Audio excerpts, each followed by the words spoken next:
Hey y'all, this is your algo friend Lipsa Mishra and I'll be your tutor this course of algorithm. So who should take this course if you are a computer science student or an IT student, or you wish to become an IT professional or a competitive coder, then this course is for you. In this course you will learn what is algorithm, how an algorithm is built, how are you going to implement each and every algorithm very efficiently and diligently. Let's see, what is algorithm? Algorithm. Algorithm is a definite set of instruction that is designed in a specific way to do a specific task. If I ask you to go and drink a glass of water, what will be your basic steps? You will first go, pick the glass up, then fill that glass, then drink it, right? If I asked you to swap these steps up, that is, first fill the glass and then pick the glass up, so how do you even gonna fill that glass if you do not pick the glass? How is it helpful? So basically, a computer programming is similar to a recipe. If you do not specify your machine or your model or your program a specific set of instruction, the computer doesn't know how to work. So learning algorithm is equally important if you want your machine to perform the way you want it to perform. Technically, algorithm to be a set of finite instruction in specific order to do a specific task. If you can see that example that we had used before, pick the glass, fill the glass, drink it, let's compare it. So algorithms definitions say that set of finite instruction. You can see there are three procedures that has been written, three instructions. So those three instructions could be countable. So that is why it is a finite set of instruction in a specific order to if I will swap any of these instructions, then the procedure fails. You cannot drink a glass of water, right? So it needs to be required to be in a specific order. To do a specific task, yeah. After accomplishment of all these three, a specific task is said to be completed. So now, after understanding this, let's see. Properties are basically input, that is we need zero or more input. Output, yeah, at least one output is required, otherwise there is no point of running that model or program. Definiteness, yeah, the algorithm needs to be defined and clear. Effectiveness, if your algorithm doesn't work effectively, there is no point of the algorithm you are going to build. It needs to be effective as well. Finiteness, yeah, I have already explained about finiteness, that it can be countable. Yeah, the specific number of steps should be clear. Next, we will be seeing what are the concepts. So basically, algorithm works on three concepts. Without these three, you cannot build any algorithm. First is your data structure, second is your time complexity, and third is your space complexity. Getting more into data structures. What is data structure? If I give you a cluster of eggs and a box to arrange, what will you do? You will place these eggs in the individual cabinets or boxes to arrange it in a specific order. Similarly, when you write a set of instructions or algorithms, the computer also wants a definite data structure that should be used to store it in its memory. That is why data structures came into existence. And when we see the classification of the data structure are basically divided into two parts. One is primitive and another is the primitive basically consists of the data types. That is primitive data type, that is integer, float, characters or pointers. And in the non-primitive, we have arrays, list, files. List again broadly divided into two categories. One is linear and another is non-linear.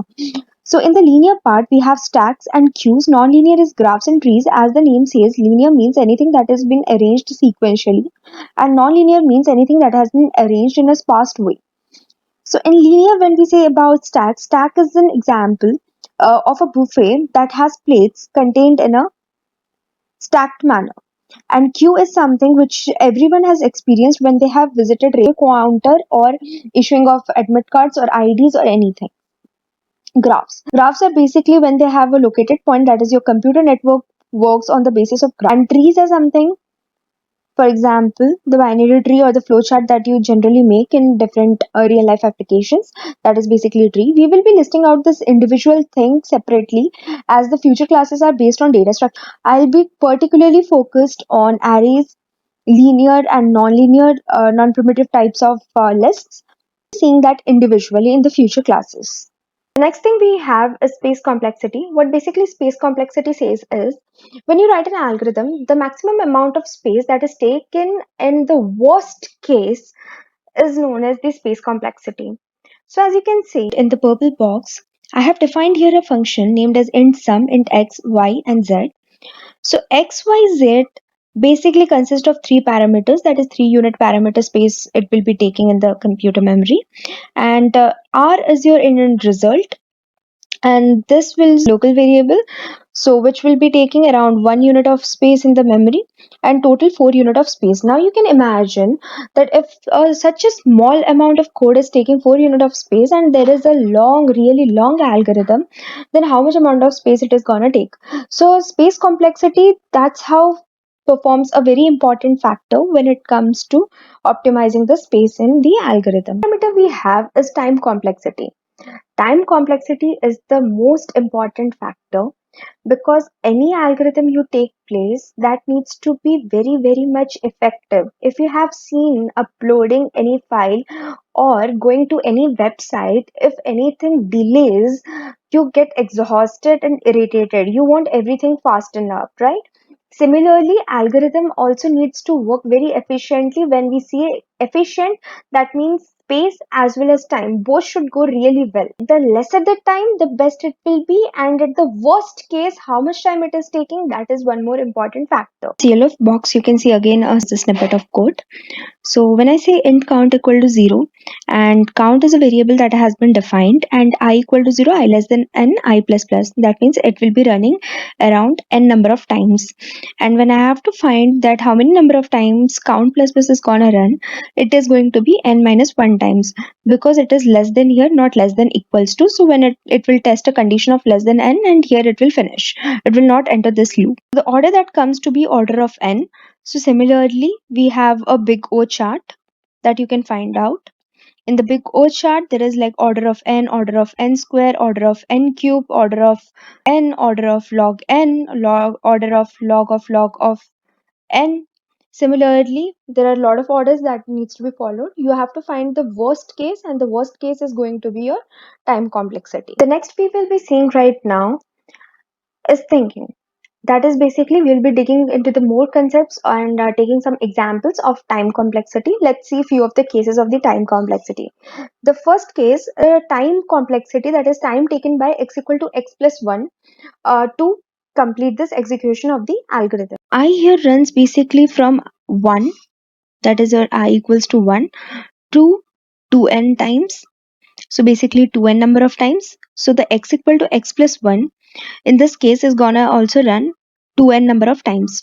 So the complexity comes up to be in the order of n. The next question we have is for I equals to 1 to 2n, j equals to 1 to n, x equal to x plus 1, and again we have to find the same number of things, that is what is the complexity of basically x equal to x plus 1. In this case, I equals to 1 to 2n number of times, and j is going to run from 1 to n number of times. So the number of execution this statement is going to make is, when you see these loops beginning and then ending, this will have effect on this. This is will be also having an effect on this. So there will be a combined effect.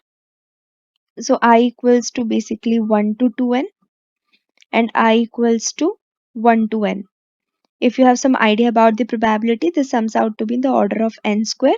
So order of n square. That was all about time complexity. Now we will be digging to a special topic, that is space-time trade-off. So as we know before, that space and time both work simultaneously. So let's say that you have more space and less amount of time, or you have more time and less amount of space. So there should be a proper coordination between space and time. We will be seeing these space-time trade-off in future algorithms after each algorithm, so that it can be convenient for everyone to understand how it works. Hey again. So that was basically a brief introduction about algorithms. Now, if you have any doubt or any type of questions, you can surely comment below. I'll try to answer them as early as possible. And one more thing, in the next lectures, we'll be covering all about data structures individually. Each data structure will be taken into major focus because without a data structure, you cannot create any algorithm. It is a basic requirement. And I'll also help you with some of the programs, and those programs will basically be in two languages. One will be C and other will be Java. To understand, we will be using C, and to implement, we will be using Java. The reason behind this is if you are going as in software development engineer in any of the product based companies, they ask you for the online rounds in any of the programming language except C. But in the interview round, they ask you to develop a logic or build an algorithm for them, for which you highly require C language. And follow us, that is Algo for Tech, on all the social media pages to get the cheat sheets and most important information. And do not forget to hit that subscribe button and the bell icon so that whenever I come, there is a notification popped up. And take care.